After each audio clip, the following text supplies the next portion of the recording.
Friends, welcome to my channel.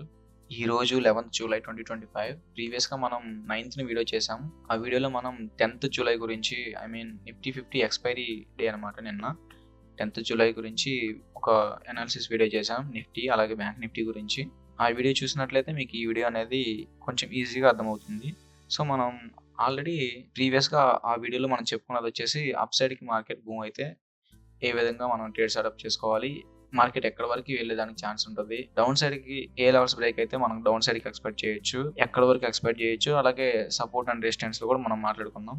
So ఆ వీడియోలో మాట్లాడుకున్నట్లుగానే market ఏం చేసిందంటే అప్ సైడ్ కి కాదు డౌన్ సైడ్ కి బ్రేక్ చేసింది. ఈ రెండు సినారియోలు మనం మాట్లాడుకున్నాం కదా. సో డౌన్ సైడ్ కి బ్రేక్ చేసి మార్కెట్ బేరిష్ గా క్లోజ్ అయింది నిన్నంతా కూడా. సో మనం ఏదైతే సపోర్ట్ అనుకున్నామో ఆ లెవెల్ ని ఈ రోజు కూడా డౌన్ సైడ్ కి బ్రేక్అవుట్ అయ్యి, అలాగే మనం 5 minutes లో చూస్తే మీకు ఈ వన్ అవర్ క్యాండిల్ అనేది క్లియర్ గా అర్థమవుతుంది. మనం 1 hour లో చూస్తున్నాం ప్రెసెంట్. 5 minutes లో చూస్తే ఇక్కడ ఓపెన్ అయ్యి 90 points వరకు డౌన్ సైడ్ ఓపెన్ అయ్యి అప్ సైడ్ కి ఒక గ్రీన్ క్యాండిల్స్ వెళ్తూ ఇక్కడ ఈ సపోర్ట్ అనేది టెస్ట్ చేసినాయి అన్నమాట. మళ్ళీ బ్రేక్ చేద్దాం అప్ సైడ్ అన్నట్లుగా టెస్ట్ చేసి దాంట్లో ఫెయిల్ అవి అట్లాగే ప్రైస్ డైరెక్షన్ అవి డౌన్ సైడ్ బ్రేక్అవుట్ అయింది.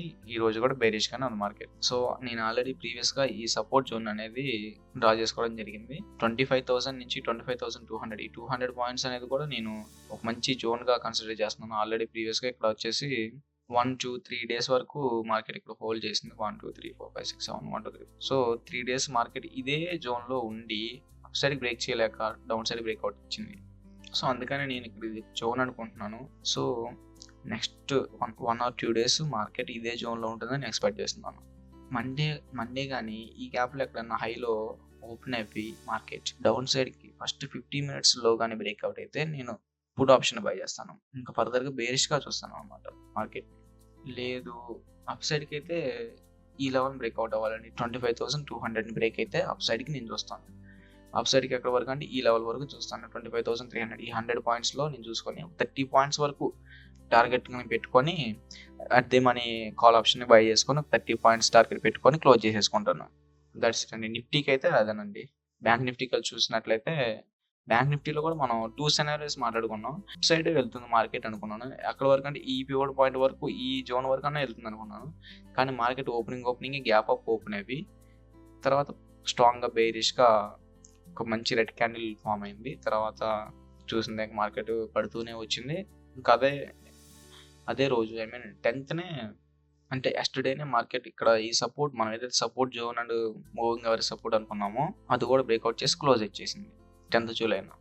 సో ఈ రోజు ఓపెనింగ్ బ్యాంక్ నిఫ్టీ వచ్చేసి ఆల్మోస్ట్ 110 points బేరిష్గా ఓపెన్ అయింది. గ్యాప్ డౌన్ ఓపెన్ అయింది. అలాగే అప్ సైడ్కి వెళ్ళి అట్లా గ్యాప్ డౌన్ ఓపెన్ అయ్యి అంతవరకు అప్ సైడ్ వెళ్ళి ఎంతవరకు వెళ్ళింది అప్ సైడ్ ఇక్కడ ఓపెన్ అయ్యి 250 points ఆల్మోస్ట్ 244 points ఇంతవరకు అప్ సైడ్కి వెళ్ళి gap down 110 points gap down open అయ్యి మళ్ళీ పూర్తిగా రికవరీ అయ్యి 244 points వరకు వెళ్ళి ఈ రెసిస్టెన్స్ని టచ్ చేసింది. ప్రీవియస్గా బ్రేక్ చేసిన సపోర్ట్ ప్రజెంట్ రెసిస్టెన్స్ అవుతుంది అనమాట.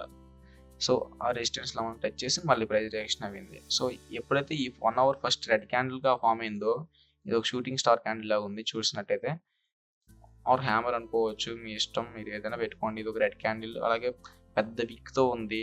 సో ఈ విక్ని మనకు వచ్చేసి ఈ విక్ చూసినట్లయితే మనకి స్ట్రాంగ్ ప్రైస్ రిజెక్షన్ అనేది కనిపిస్తుంది. సో నెక్స్ట్ ఖచ్చితంగా బేరిష్గా ఉంటుందని ఎక్స్పెక్ట్ చేయొచ్చు. అన్నట్టుగానే ఒక మంచి రెడ్ క్యాండిల్. సో ఇక్కడ మనం ఎంటర్ చేసుకుంటే ఈ సపోర్ట్ వరకు చూసినా ఒక 180 points మనకి ఇచ్చింది. సో అక్కడ మనం సెల్ చేసినా సరే మనం నెక్స్ట్ 1 hour క్యాండిల్ మనం సెల్ చేసినా సరే మనకు 182 points వరకు ఇచ్చింది. మనం ఒకవేళ at the money call option కొంటే ఒక 90 points ఆర్ 80 points మనం టార్గెట్ పెట్టుకొని క్లోజ్ చేసుకుంటాం. సో ఇప్పుడు ఇది మొత్తం చూసినట్లయితే ఇది ఒక ఫ్లాగ్ లా మీకు కనిపిస్తుంది. ఇది ఒక ఫ్లాగ్ ప్యాటర్న్. ట్రేడింగ్ పంతులు యూట్యూబ్ ఛానల్ చూసినట్లయితే మీకు ఈ ఫ్లాగ్ అందరి దగ్గర అన్నీ నేర్చుకొని ఎక్కువగా ఇండికేటర్స్ని లేదా ఎక్కువగా ప్యాటర్న్స్ని చదువుకున్నా సరే మనం కన్ఫ్యూజ్ అవుతామండి ఎక్కువగా. సో అలాంటి కన్ఫ్యూజన్ ఉండకూడదు అంటే అసలు మనీని తీసుకెళ్ళి పెట్టద్దు. వితౌట్ మనీ రండి స్టాక్ మార్కెట్లోకి, నేర్చుకోండి. అలాగే మీకు అసలు అక్కడ ఏం కనిపిస్తుంది, మనకి యూట్యూబ్లో కానీ మనకి చెప్పే మెంటర్స్ కానీ ఏం చెప్తున్నారు, యాక్చువల్ మార్కెట్లో మనకి ఏం కనిపిస్తుంది అనేది ఒకసారి అబ్జర్వ్ చేసి దానికి ఒక నోట్బుక్ పెట్టి మీరు నోట్ చేసుకోండి. ఈరోజు నాకు ఈ ప్యాటర్న్ అనిపించింది, ఈ టైం ఫ్రేమ్లో ఈ ప్యాటర్న్ ఉంది, ఈ టైం ఫ్రేమ్లో ఈ లెవెల్స్ మాకు సపోర్ట్గా మంచిగా పనిచేసినాయి అని చెప్పి మీరు డైలీ రాసుకునే కొద్దీ స్టాక్ మార్కెట్ యొక్క సైకాలజీకి మీ మైండ్ అనేది సింక్ అవుతుంది. ముందు ఇలా నోట్ చేసుకోండి, తర్వాత పేపర్ ట్రేడింగ్ చేయండి. ఆ తర్వాత మీరు మనీ తీసుకొచ్చేసేటప్పుడు మీకు ఈ రెండు కూడా హెల్ప్ అవుతాయి, పేపర్ ట్రేడింగ్ అండ్ సైకాలజీ. మీరు సైకాలజీ అర్థం చేసుకోవాలంటే మీరు డైలీ నోట్స్ మెయింటైన్ చేయాలి. ఈ రోజు నాకు ఈ సపోర్ట్ బాగా పనిచేసింది, ఈ సపోర్ట్ వచ్చేసి 1 hour టైం ఫ్రేమ్లో ఈ ఇండికేటర్ చూపించింది, లేదా ఈ మూవింగ్ యావరేజ్ చూపించింది, లేదా ఈ ప్యాటర్న్ చూపించింది. సో ఈ ప్యాటర్న్ వచ్చేసి ఈ 5 minutesలో ఇక్కడ బ్రేక్అవుట్ ఇచ్చింది, ఇన్ని పాయింట్స్ వరకు మార్కెట్ మూవ్ అయింది. సో అక్కడ వరకే ఎందుకు వెళ్ళింది, అక్కడ ఏదైనా రెసిస్టెన్స్ ఉందా, అక్కడ ఏదైనా పివట్ పాయింట్ ఉందా, అక్కడ ఏదైనా మూవింగ్ యావరేజ్ ఉందా అని మల్టిపుల్ టైం ఫ్రేమ్స్లో సెర్చ్ చేసుకుంటూ నేర్చుకుంటూ ఒక డైలీ ఒక హాఫ్ పేపర్ అలా మార్కెట్ గురించి రాసుకుంటూ వెళ్తే మీ మైండ్ సెట్ అనేది బిల్డ్ అవుతుంది. సైకాలజీ ఒక మార్కెట్ అదే స్టాక్ మార్కెట్ సైకాలజీకి మీ మైండ్ సెట్ అనేది సింక్ అవుతుంది. అలాగే ఆ తర్వాత మీరు పేపర్ ట్రేడింగ్ చేయండి. పేపర్ ట్రేడింగ్లో మీది పోయేది వచ్చేది ఏమీ లేదు కాబట్టి మీ మైండ్ అనేది పీస్ఫుల్గా వర్క్ అవుతుంది అనమాట. మీ మైండ్ అనేది ఎటువంటి ఎమోషన్స్కి గురవ్వకుండా చక్కగా పనిచేస్తుంది పేపర్ ట్రేడింగ్లో.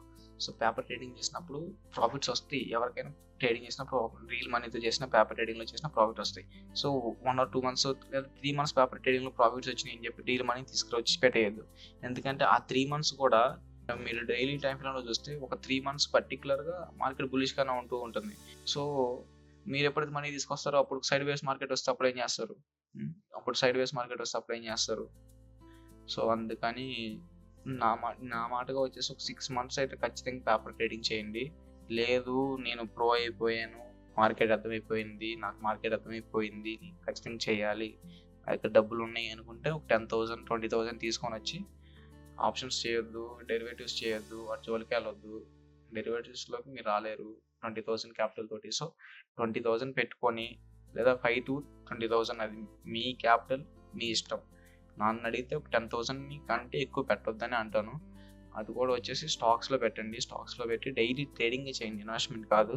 సో అప్పుడు మీకు ఏంటంటే మీరు నేర్చుకున్నదంతా కూడా అక్కడ పెట్టండి.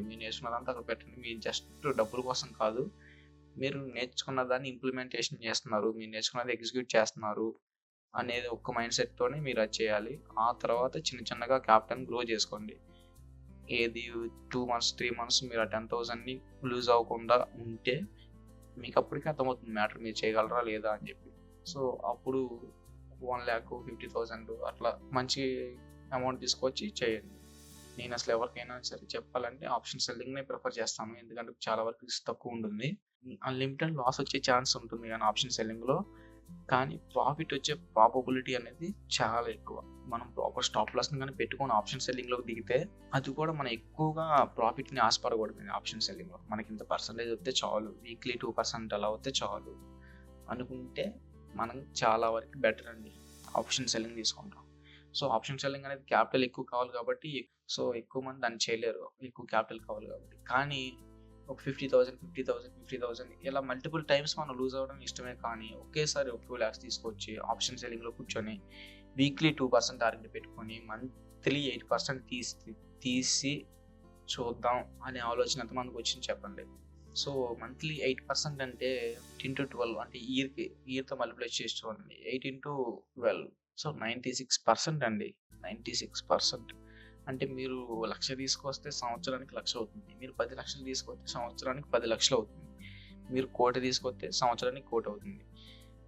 సో నేను చెప్పేది ఏంటంటే సంవత్సరంతో మీరు మల్టిప్లై చేసుకోండి, మీకు వచ్చే శాలరీ ఎంత, మీ సేవింగ్స్ ఎంత. సో అలాగే బయట మనం వడ్డీకి ఇస్తే మనకి ఎంత వస్తుంది, మనం బయటికి ₹3 వడ్డీకి అలా ఇచ్చినట్లయితే మనకి 45% వరకు వస్తుందండి సంవత్సరానికి. సో ఇది పర్సన్ టు పర్సన్ డిపెండ్ అయి ఉంటుంది. ఒక్కొక్కరు వడ్డీ తీసుకొని తిరిగి ఇవ్వరు, వాళ్ళ ఫ్యామిలీ ప్రాబ్లమ్స్, ఆ పర్సన్కి ఏమైనా అయితే మనకి గ్యారంటీ ఉండదు, అట్లా చాలా ఉంటాయండి.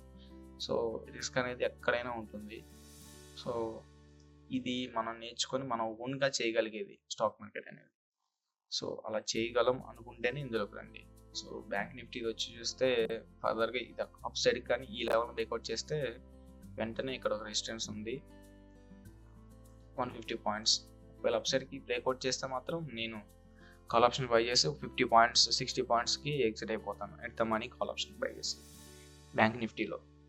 డౌన్ సైడ్కి అయితే నేనేం ప్లాన్ చేసుకోవట్లేదు, ఎందుకంటే ఇక్కడ దగ్గరలోనే సపోర్ట్ ఉంది కాబట్టి మార్కెట్ రేపు morning Monday morning gap down open అయితే మనకి అసలు ఛాన్సే ఉండదు, ఏం చేయలేము. ఒకవేళ ఈ సపోర్ట్ కానీ బ్రేక్ చేసి డౌన్ సైడ్కి వస్తే ఎప్పుడైతే మళ్ళీ రీటెస్ట్ కోసం ఎదురు చూస్తాను, మళ్ళీ ఇక్కడికి వచ్చి రీటెస్ట్ చేస్తే డౌన్ సైడ్కి ఫర్దర్గా పడుతుందని అనుకోవచ్చు. సో అక్కడ నుంచి సెల్ చేస్తాను, అక్కడ కాల్ ఆప్షన్ సెల్ చేస్తాను లేదా పుట్ ఆప్షన్ బై చేస్తాను మార్కెట్ పడుతుంది అని.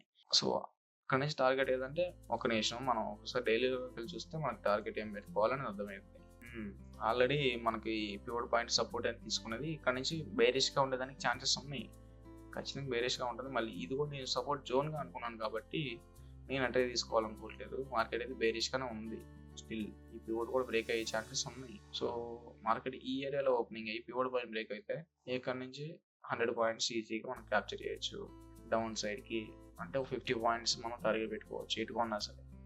అప్ సైడ్కి అయినా 50 పాయింట్స్, డౌన్ సైడ్కి అయినా 50 పాయింట్స్ బ్రేక్అవుట్ అయితే ఈ లెవెల్స్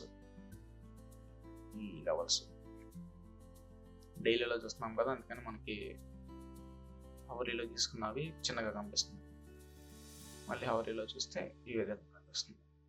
నెక్స్ట్ వచ్చేసి ఈ సపోర్ట్ కానీ బ్రేక్ అయితే ఇక్కడ వరకు మనం చూడవచ్చు, ఎందుకంటే మధ్యలో సపోర్ట్ ఎక్కడ లేదు. 400 పాయింట్స్ మనకు అడ్డం అనేది కొంటే ఆల్మోస్ట్ 250 వరకు టార్గెట్ పెట్టుకోవచ్చు, 250 పాయింట్స్ వరకు మనం టార్గెట్ పెట్టుకోవచ్చు.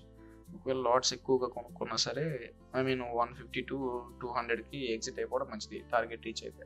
సో దట్స్ ఇట్ ఫ్రెండ్స్, ఇవాళ వీడియో ఇది, ఇవాళ అనాలిసిస్ వీడియో ఇది. నా అనాలిసిస్ కానీ నా ఎక్స్ప్లెనేషన్ కానీ మీకు నచ్చినట్లయితే సబ్స్క్రైబ్ చేసి సపోర్ట్ చేయండి ఫ్రెండ్స్. జై హింద్.